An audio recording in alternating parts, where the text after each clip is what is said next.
어제 새벽 본문인 열왕기상 3장의 초반부에서 솔로몬은 하나님께 1000번제를 드렸습니다.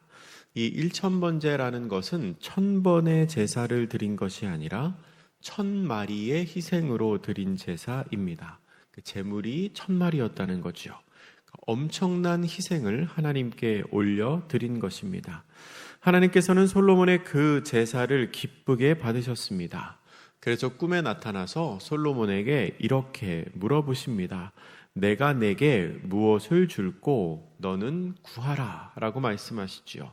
그 말을 듣고 솔로몬은 듣는 마음을 종에게 주사 주의 백성을 재판하여 선악을 분별하게 하옵소서라고 대답합니다. 하나님께서 솔로몬의 희생제사가 마음에 드셔서 솔로몬이 원하는 것을 주시겠다고 했는데 솔로몬이 원하는 것, 그 대답도 하나님의 마음에 너무 쏙 들었습니다. 그래서 하나님께서 솔로몬에게 이렇게 말씀을 하십니다. 3장 12절 말씀인데요. 내가 내 말대로 하여 내게 지혜롭고 총명한 마음을 주노니 내 앞에도 너와 같은 자가 없었거니와 내 뒤에도 너와 같은 자가 일어남이 없으리라. 아멘. 듣는 마음을 구하는 솔로몬에게 하나님께서 지혜를 주겠다라고 말씀하십니다. 그리고 그 뒤에 나오는 13절에 보면 네가 구하지 않은 부귀와 영광도 주겠다라고 말씀을 하십니다.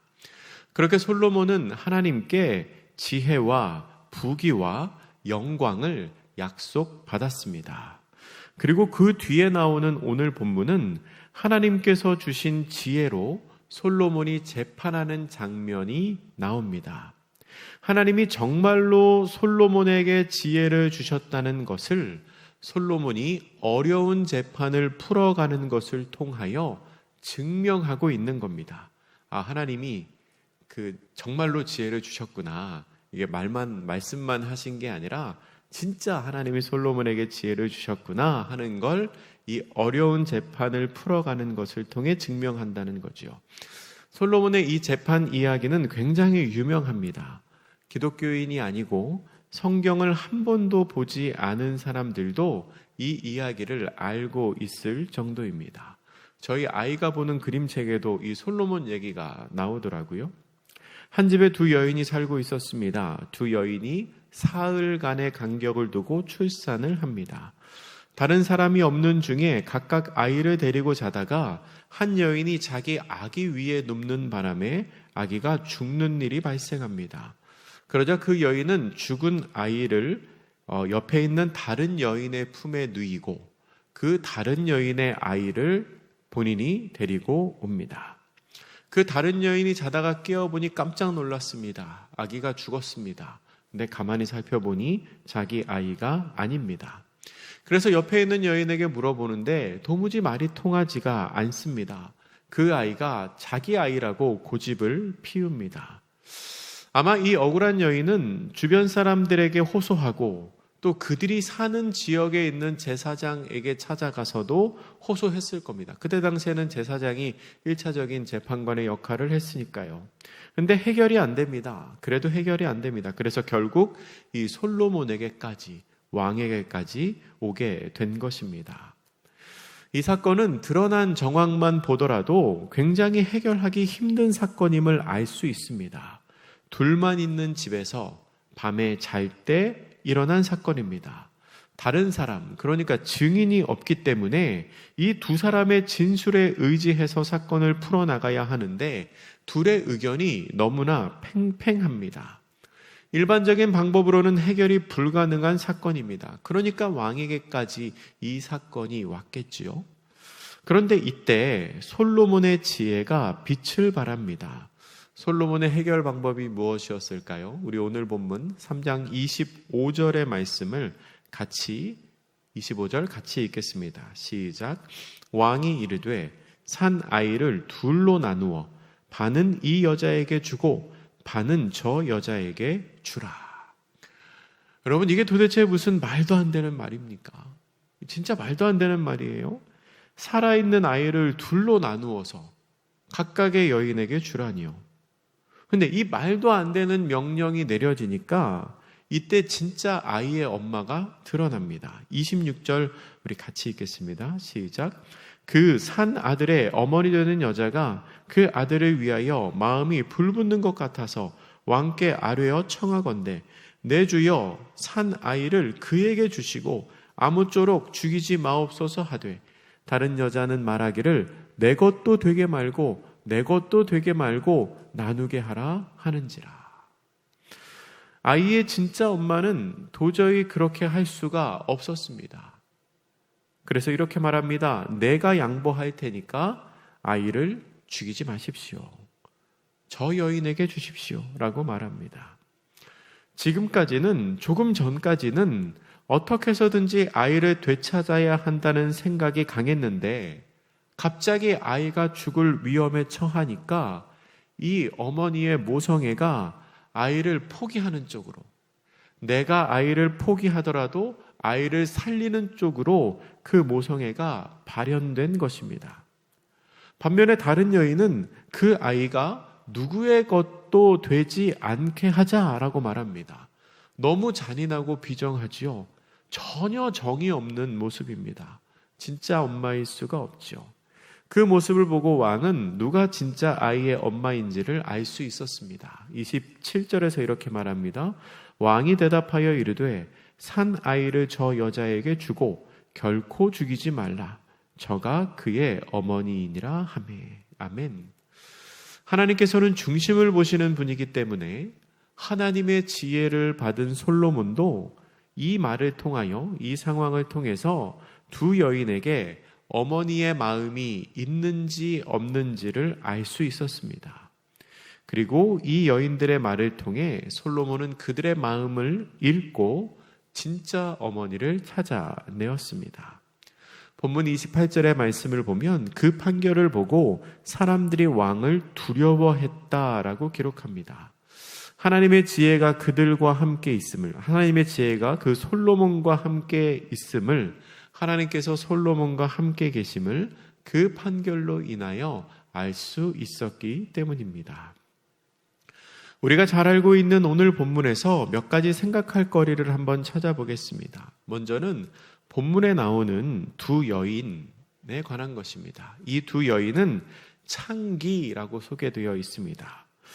창기는 당시의 사회적인 지위가 가장 낮은 존재였습니다. 여성의 사회적인 지위가 남성과는 비교할 수도 없는 시대였는데 그 중에서도 가장 낮은 존재였지요. 그런데 그렇게 가장 낮은 사회적인 지위를 가지고 있는 여인들이 왕 앞에 나와서 재판을 받습니다. 이것은 그 자체로 상당히 의미 있는 모습입니다. 물론 고대 이스라엘을 비롯하여 여러 고대 근동 국가들에서는 법적인 분쟁이 생겼을 때 이게 해결이 안 되면 왕 앞에 나아가서 직접 재판을 받는 일이 종종 있었습니다. 하지만 이렇게 가장 낮은 지위에 있는 여인들까지도 왕 앞에 나아갈 수 있다는 것은 솔로몬이 통치했던 당시의 사회가 참으로 공의롭고 그리고 왕의 자비로운 통치가 가장 밑바닥에 있는 사람들에게까지 영향을 미쳤던 긍정적인 사회였다는 것을 우리가 알 수 있습니다. 이상적인 사회의 모습을 보여주는 것이지요.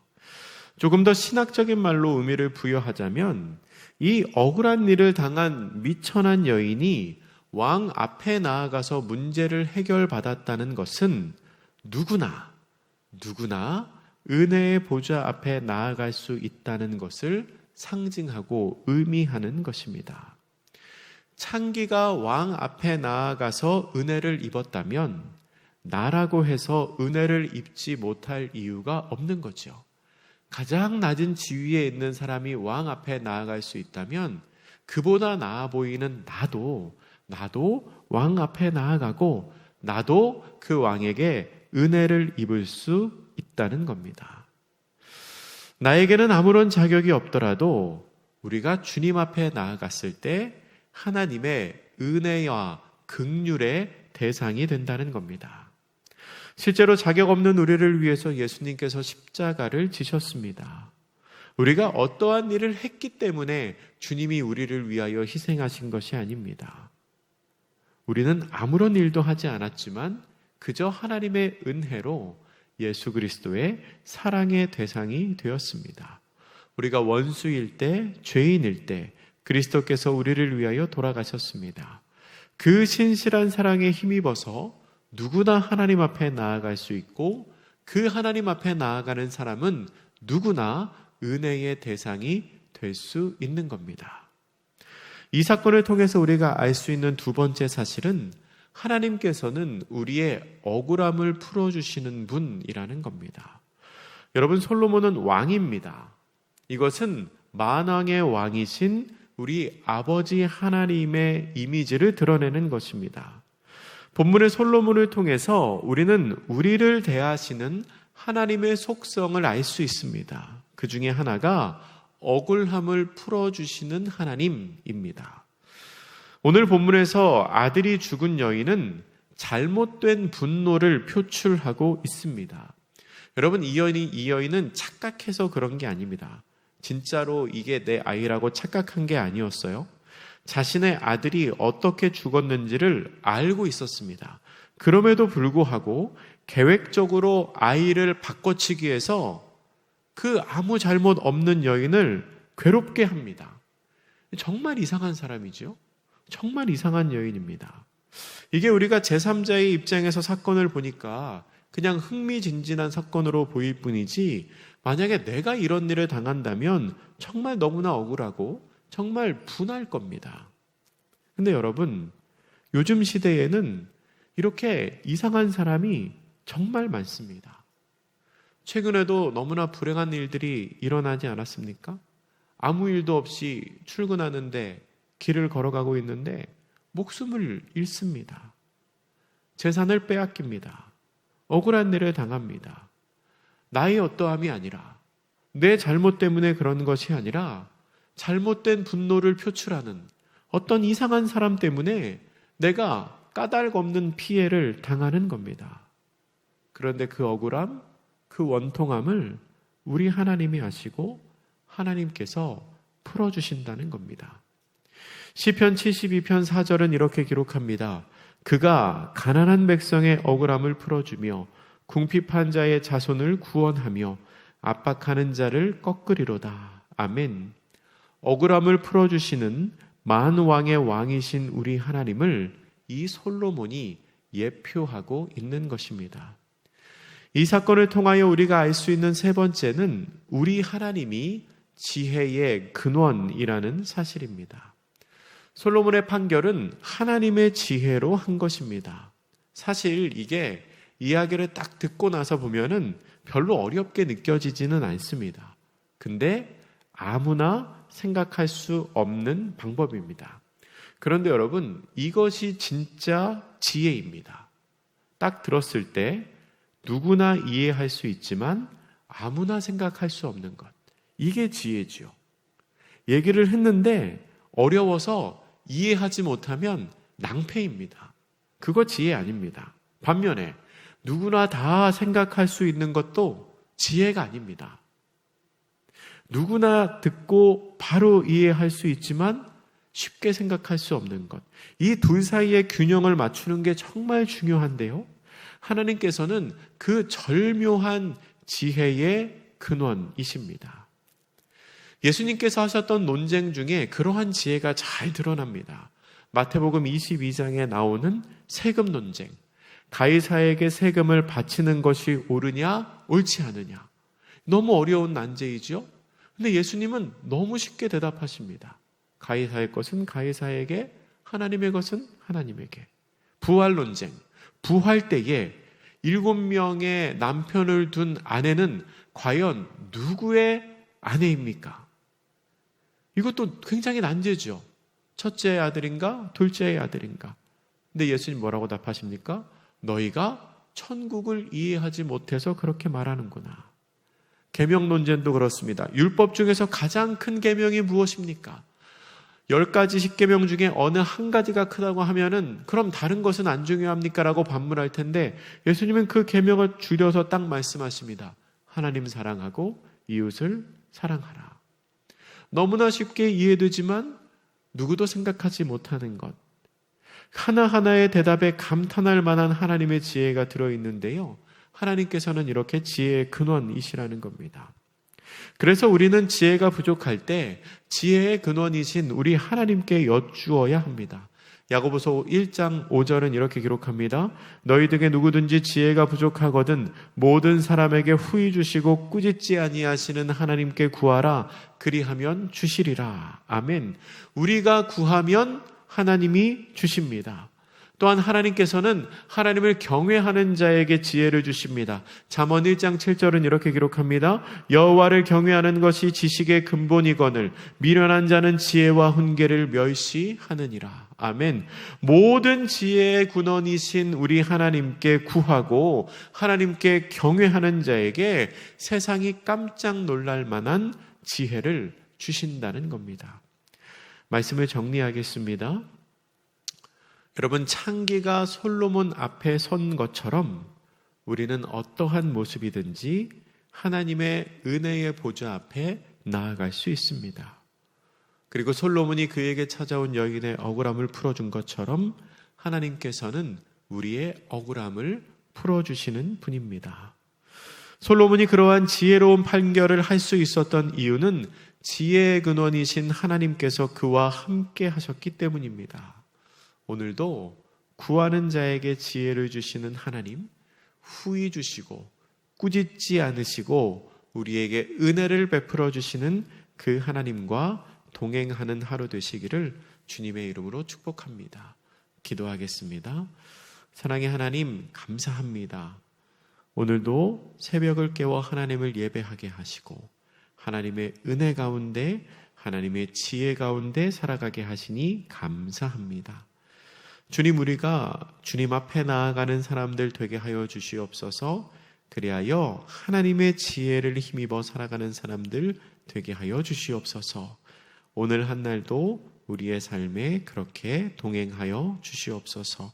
감사드리며 예수님의 이름으로 기도드립니다. 아멘.